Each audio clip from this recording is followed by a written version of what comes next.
All right. Welcome everyone. Is this working? All right. So welcome to Kyle the Cooler. This channel is made by a fan for the fans. All right. In this video, we'll be reacting to the Osasuna versus Barcelona. I have like two guests right now that will, be able to speak their mind, and we're gonna react to the lineup, the overall feeling of the match, and stuff like that. Right. So really and truly, as I've been telling everyone, like Barcelona give us a hard hate. Like this season is gonna be a very tough one, but this is a channel that you can be able to express your feelings and opinions. Everyone's feelings and opinions are respected. Doesn't matter where you're from or anything like that, right? So don't forget to subscribe and watch the stream. I hope you enjoy it because this is my first stream actually. All right, so I didn't like how Barcelona was playing in that game. To be honest, it was very, very, very stressful. Not gonna lie, it was very super stressful. Um, I liked how we were moving the ball a lot more faster these days, and a lot of surprising things happened. But overall, the game feeling did let me feel happy about it. Like we were not playing at the way I know we can be playing, if you know what I mean. All right, so I'm gonna ask the two guests that I have on to express their opinions. Right, so I'll start off with our first guest, Shanoy. He's from India. Right, so I'm gonna ask him to speak on his overall feeling for the game of Osasuna versus Barcelona. Hi guys, I'm Shana. I'm from India. Thank you, Cal, for this opportunity. So, let's not waste time talk about the game against Osasuna. So, we won the game, but we did not have proper control over the game. It could have gone both ways, and that is something which should not happen with a team like Barcelona, which should remain at the top and dominate all the games. The first half was still good, but the second half, Osasuna nearly scored goals, and it could have led to loss of points, and we could have fallen back in the table, and Madrid could have gotten a bigger lead. And so I'm happy that didn't happen, but that is something we should work on. Yeah, I totally agree on that one, Shanoy. All right, so the underrated cooler, introduce yourself to the stream and let me hear your overall feeling about the game. First of all, hello everyone. So, like, I'm from India too, and I go by the name. It's Hergun. It's my name. And first of all, actually, thanks for Cal. So for this opportunity, I mean, I am really excited to express my opinions here. So let's start with the overall game. Like what happened. So I actually watched the match.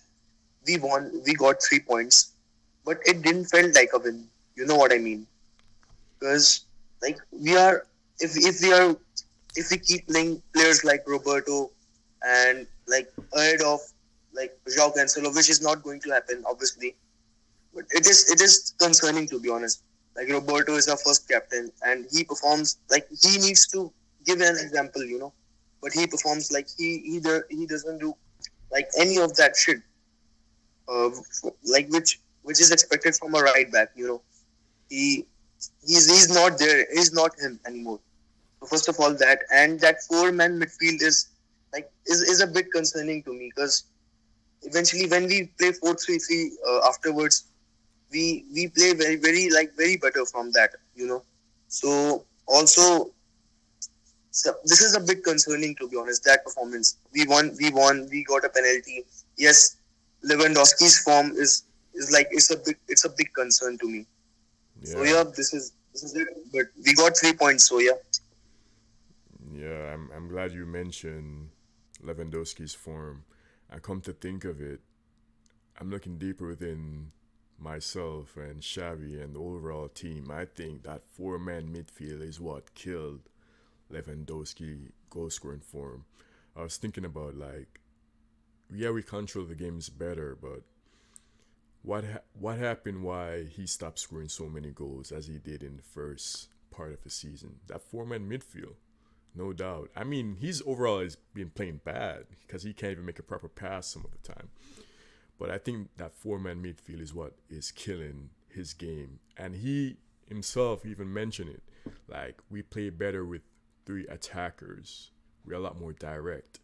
The four-man midfield doesn't give us that much chances, and he was so right, spot on.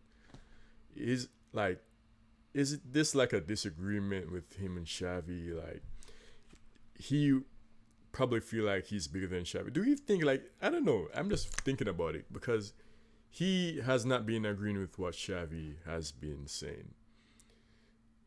Like, he has based on what he's saying versus what Xavi's doing, it's not connecting. But we have another guest on the line. Said, forgive me if I mispronounced that one. What is your overall feeling on the game? Hey, how y'all doing? The game was hard. I mean, I did not expect anything less. When you're going away to Osasuna, you're always expecting a tough game. It was compact. It was supposed to be the way it played out. I know we were not that good, but I feel that it wasn't an easy game to start with. If you think about this, last week, Osasuna played Valencia away at Mestalla, and they won 2-1. That says a lot about the quality of the team. I don't know if y'all watched the games against Club Brugge in the week. They were the European qualifiers. They were really good. I know they lost, but they were really, really good. Especially their winger, I think his name was Ruben Garcia. Right. Also the centre back pairing, Catena and David Garcia. They bought them. Just one of their many signings. I mean, they only had 7 signings, but they only paid for 1 signing this summer. Also, the team is compact and they know what to do. So I felt that the game was going to be hard from the get-go. We had a few chances in the start, but obviously, when the game settled down, Osasuna went back into the structure. And it's really hard to break down that structure. I know y'all were talking about the four-man midfield. I feel that there's pros and cons to that. I feel that in bigger games against big teams, like let's talk about the Villarreal game, that worked because Villarreal were also attacking. So we had more spaces. We have half spaces between the midfield and the defense line, and it was working. But let's say when a team sits back and is compact, it comes down to the players wide. And I know we cannot just rely on Lamine Yamal. The problem this season around is people have kind of figured out what Balde does. Like, he's cutting inside a lot. He's not getting enough support, and he's really isolated on the left side, which kind of doesn't work sometimes.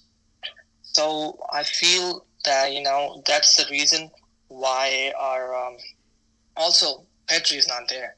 So you cannot just think, hey, we're not creating any chances because we're playing four-man midfield. You need to think about that Pedri is not there too. So that kind of plays an influence on our low chance creation. But we only have 4 shots. That's concerning, like mentioned before. Overall, I felt the game was not good, but we kind of grinded out the result. And sometimes it's important. We need to win these kind of games, and we did. It's not easy to play away from home. And the good thing is we got the 3 points. That's all that matters. But we move forward, we need to learn. And obviously, this is the start of season. I don't want to make, hey, this guy needs to sit on the bench, this guy needs to play. This is the start of season. Teams are still figuring out how to play, how to gel, how to adapt to new players coming in. I mean, Gundogan is here, but there's still going to be time for our other midfielders to adapt to how he moves, how he passes the ball. There were a bunch of misplaced passes in the middle as well by the end and the start. And all I'm trying to say is that let's wait, let's work till till December and let's not make our judgments already. Hey, that this is not working, or this is not gonna work. This player is not good. Lewandowski should retire. No, I feel we should need to give them time Yeah, and let them come in the groove. And slow and steady, you'll see results. So that's yeah, what I felt about the game. yeah. You're right, man. You're right. Thank you so much. You gave so much in depth and insight on what is going on and what is happening, and you mentioned so much, right? Um, I appreciate that. you're welcome, man. I'm glad to have you on. You gave a good insight. Um, so Yosin said, "How can I join?" Well, for now, is the space is all booked out for this stream, but I appreciate you tuning in. Right? Hopefully, in the next stream, based on time availability, you can be able to be on. And Hams mentioned something really good in the live stream comments. And we only play with two wide players, total one on each side. And one of those wide players is a fullback. And oh my god, that's so sad. And that's Balde. Like that alone is just crazy to me. Because like we need wingers, man. You know?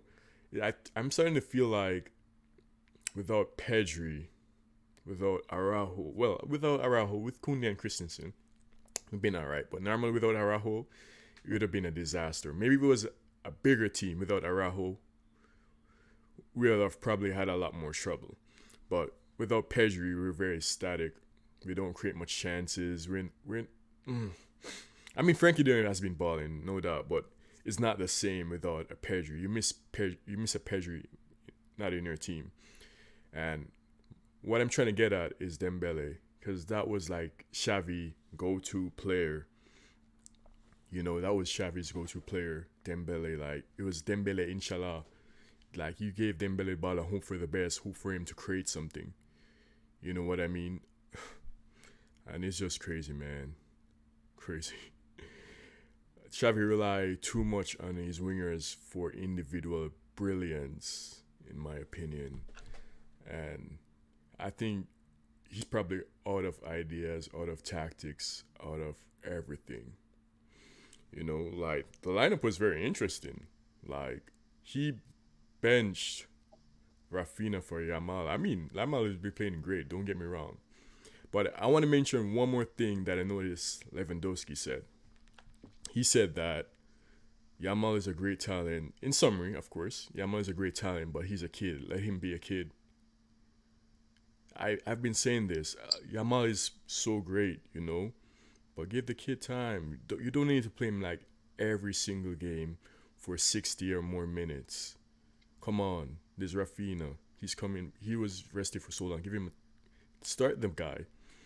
You know, come on, like Xavi, and even Lewandowski is saying this. That's what I'm saying. Like this, I think there's something going on. All right. Does anyone has a comment to say as regards to that? Because I don't know.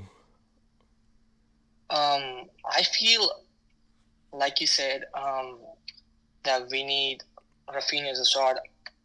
I think the reason Yamal started today was that Cancelo wasn't like match fit. I feel once Cancelo is like match fit, Rafinha is probably going to start. The reason I said that is because Rafinha is not that good one-on-one. He likes to cut inside and he likes to have a overlapping fullback. Sergio Roberto is not the player he was, and I don't feel he is like a proper fullback who can give him that kind of support. So I feel that once Cancelo gets match fit, I mean he is now, he's gonna get familiar with the whole team and he's gonna start playing more. You saw his impact when he was playing.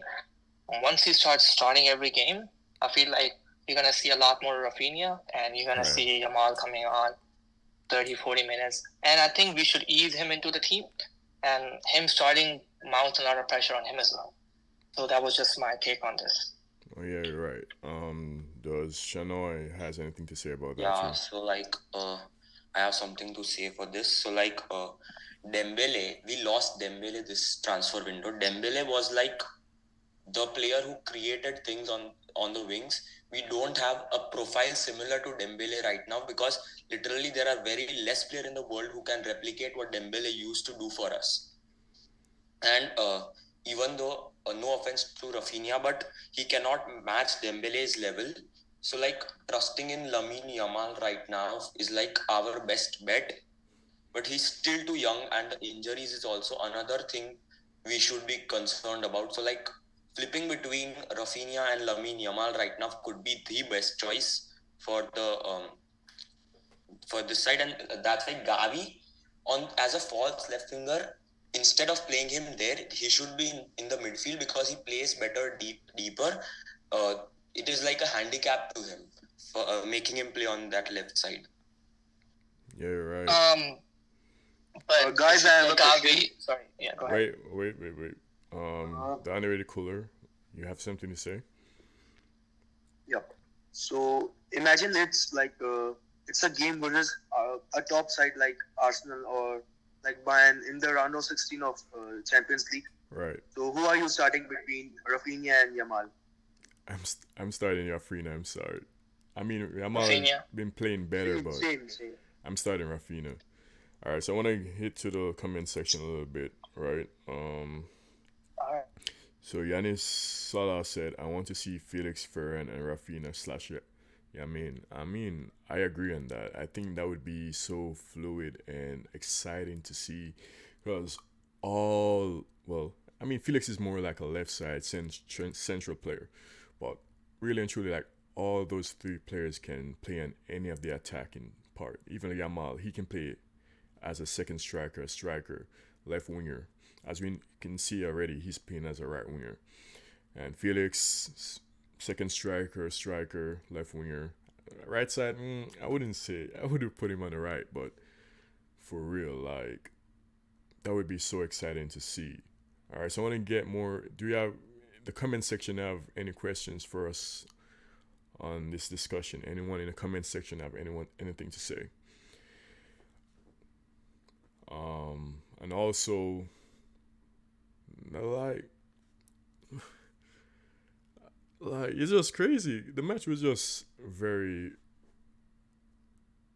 I don't know. I think it's gonna be a long match, a long season, I should say. It's gonna be a very, very, very long season.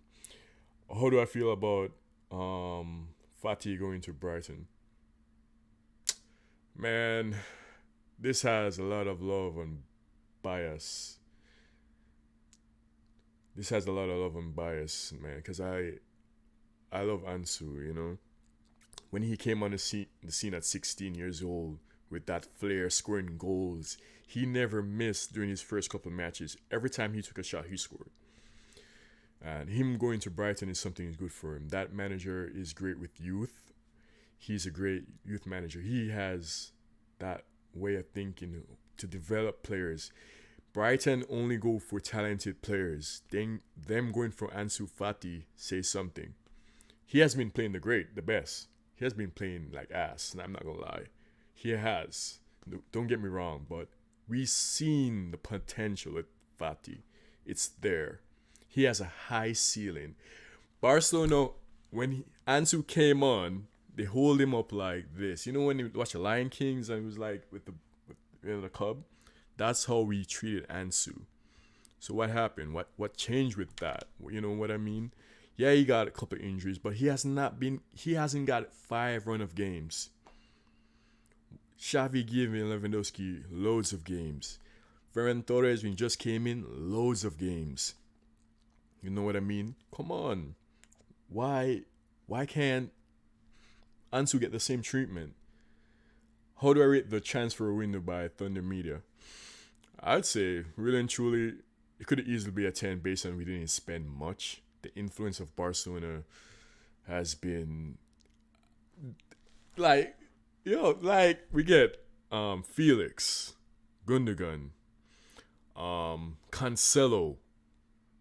That's 3 big players we didn't spend any money on.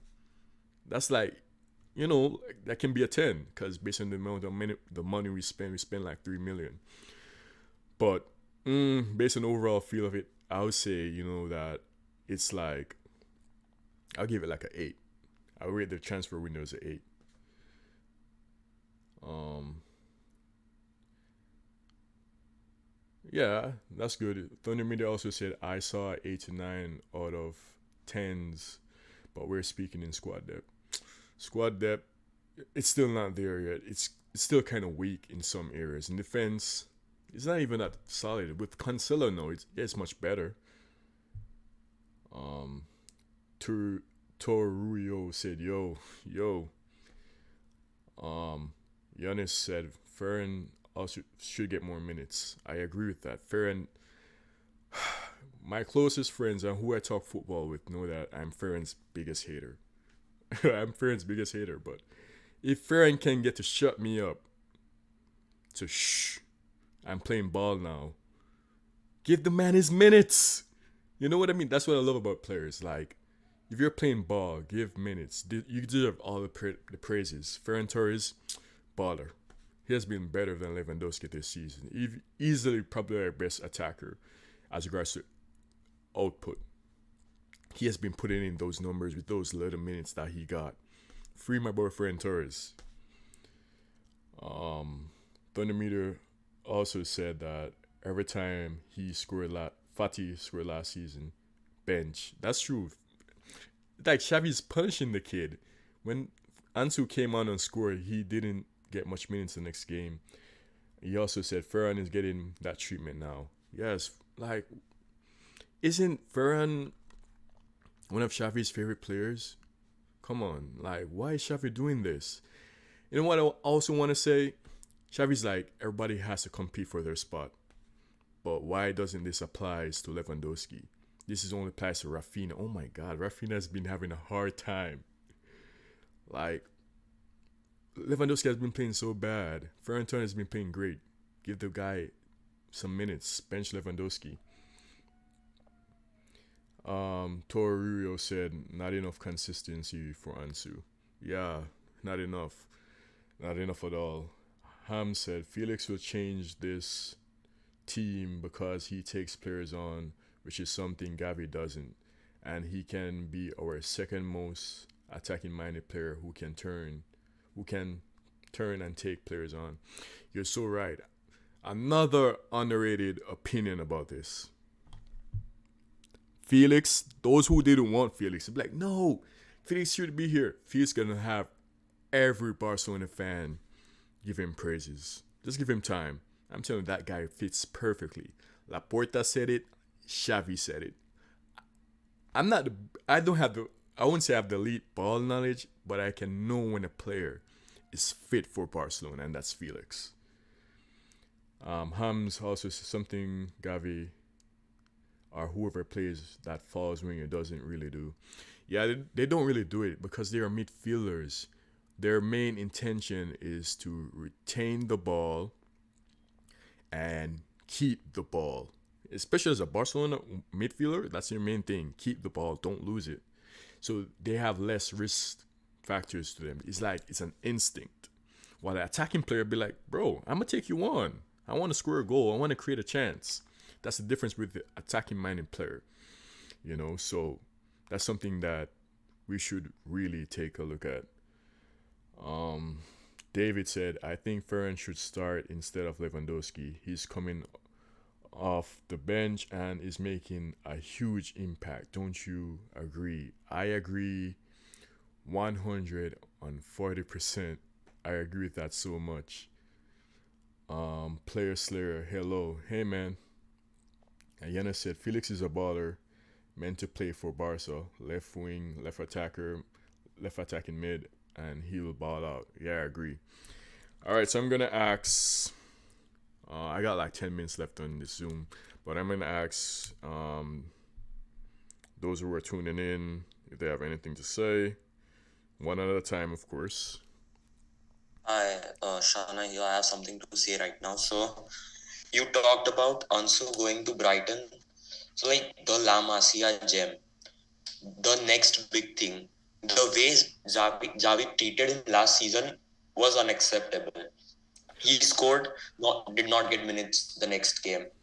what's the point of having Barca's next number 10 on the bench even after scoring and then loaning him out to Brighton? It's good he has gone to Brighton for the season. Right. Under De Zerbi, he'll become better, and I hope Xavi shows confidence in him and lets him succeed at the club. Because if it doesn't go this way, then it will be a very bad ending for the like La Masia Gem, the hair, who we all saw what potential he had and how we lost him. That is something I wanted to say. Yeah, you're right. This is true. Saeed, go ahead. Yeah, I was saying like I actually liked Ansu's departure to Brighton this season until Abde didn't go. You know what I mean? Because we don't have enough wingers to play in the left flank who provide width. Felix is there, but he's like an inverted winger kind of. Like he plays more centrally or in the midfield. I say.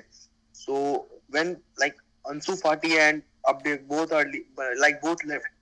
So Right. we don't have players to play in, like to provide width in the left flank, other than Balde, who's of course left back. So for Ansu personally, this move was good for him, not for us, in my opinion. But for him, he's playing under a great coach. So it will be interesting to see how it goes on. Yeah, you're right. I totally agree. All right, who's For next? me, yeah, sorry to interrupt you. Um, for me, I actually like this move for Ansu Fati to Brighton. Give me just a second. I'll be right back.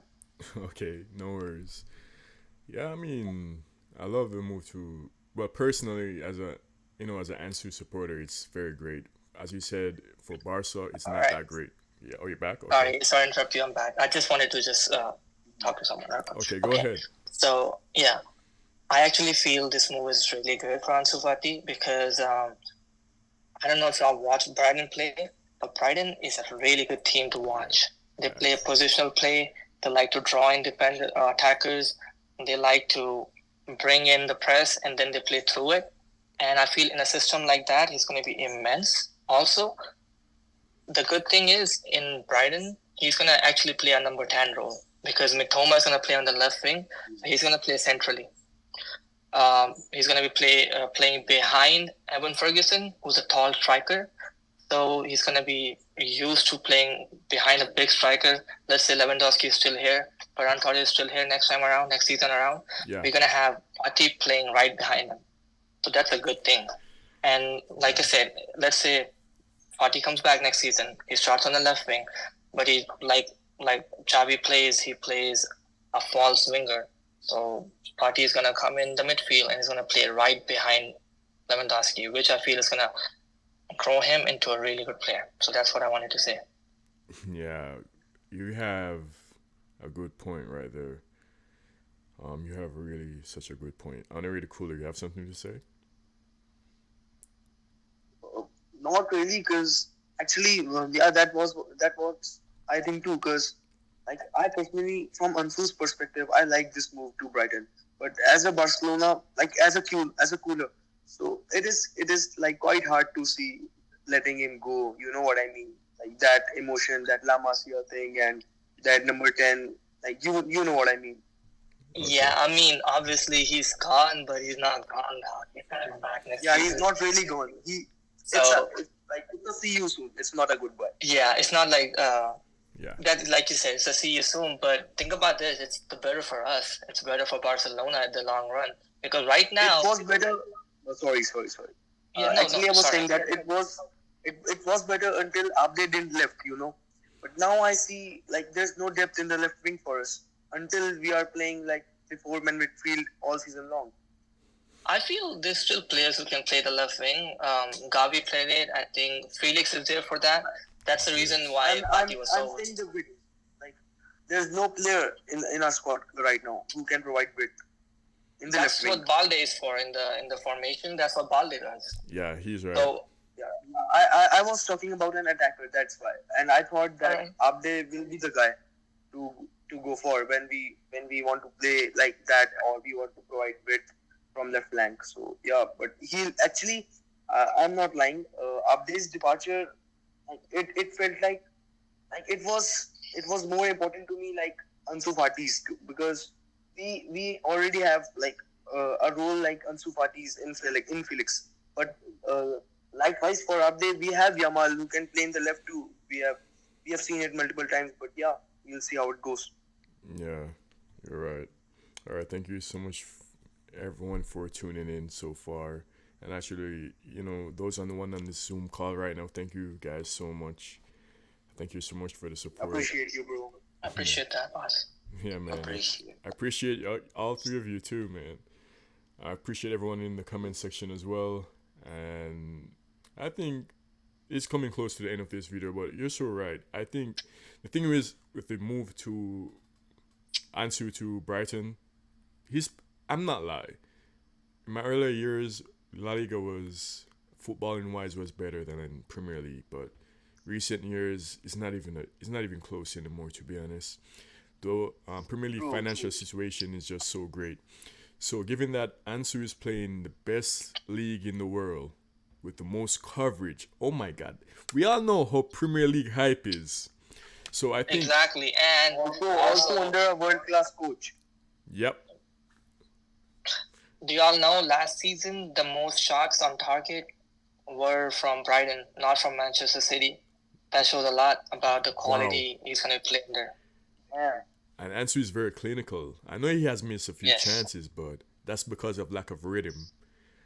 If Ansu But scores, I'm excited to see. Yeah. I'm excited to see where he plays as a 10 or or as a winger. But it might not happen. Like Mitoma is there, and we might see him playing the 10 role.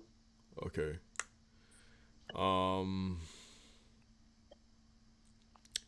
I lost my thought. Oh my God. I was saying if Ansu scored like 15 goals in the Premier League or more, Hopefully. he deserves to put on back that Barcelona shirt next season, man. Yes, sir. No doubt. The number 10. I have a question for you guys before this Zoom call is over. Do you think Ansu will succeed? 100%. At Brighton, do you think you have a successful season at Brighton? 100%. Playing with young talents like Mitoma and Ivan Ferguson, Yeah. these three will be lethal, and I see Brighton finishing top 6. That's something I predict. With Ansu scoring at least 10 goals and 5 assists. Okay. I also For me, feel the actually, same. I'm keen to see. Sorry, bro. Go ahead. Go ahead. No, you go ahead. It's all right. Actually, I lost my thought, so you better go ahead. I'm so sorry about that. What I was gonna say is that I really feel he's gonna succeed, and I feel he's gonna be a better player than he was. He's gonna find the rhythm he had when he started with us, when he was touching the ball and was going into goal. Like literally every shot he took was straight up goal, and I was like, oh my God, what's up with this kid? And there's a reason we gave him the number 10 shirt. Yeah. The thing is, over there, he's gonna have players making runs for him too. So I feel he's going to have a lot more assists this time around because it's going to be Mitoma, Solly March, and Evan Ferguson just running for him. And then The Zoom call ended, but he's right. He's totally right. That is something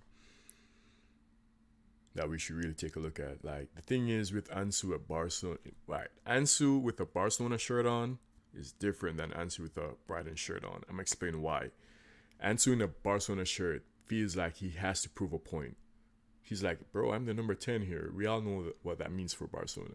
I have to be the man. That's why he's doing the most. That's why he doesn't really pass to Lewandowski because he feels like, to himself, he knows he can do it. So that's why he does so much selfishness. That's why he doesn't really connect with everyone. I think he just needs to take a step back and say, okay, I need to be a supportive player. I need to be that attacking player. With Brighton, he has no expectations. Have you ever played football like with your friends? Or if you play for a team in training, you're so fire because you have no pressure. You have no crowd behind your back saying boo or nothing like that. Ansu will definitely play a lot better with Brighton than with Barcelona this season. David said, "Do you think Barca has a chance of winning the UCL? Not this season, man. Unless we get a super informed Felix with an informed Rafina. We know Yamal is a baller. And an informed Cancelo. I won't rule it out. I still think there's potential when we beat Real Madrid. When we beat Real Madrid by that much, I'm like, yo, we have it. We have the potential to do a lot of damage. But I think us winning the UCL depends on Felix, Cancelo, Rafinha. You know, those three players will be very key for us. All the other players I didn't mention, they always be balling. So, but those would be our question marks. But honestly, I don't think we'll win the UCL. I'm so traumatized right now. I have no high expectations. I just want to be out of the group stage and say thank you, thank you. Like, I'm so traumatized, it's crazy. I have PTSD every time they hear that Champions League son. Like, okay, guys, it's coming to the end of the stream. Do we have any more questions? Alright, because, come on, like, I'm so traumatized as a Barcelona fan. Like, my heart is aching. It's not even a joke. And I realize the chat screen is not coming up on the stream. I'm not sure why. I'm going to have to fix that. I expect a little error with something. But, wow. All right. Thank you so much for tuning in, everyone. If you want a chance to be voicing your opinions on the streams, hit me up on my Instagram. As you can see, right beside my camera or above my camera, you see my name. So it's to the right of the camera, Kyle_the cooler. That's my Instagram. All you gotta do is just check it out and hit me up on Instagram or what you call it, Twitter. Yeah, and we'll talk and schedule a time for a live stream.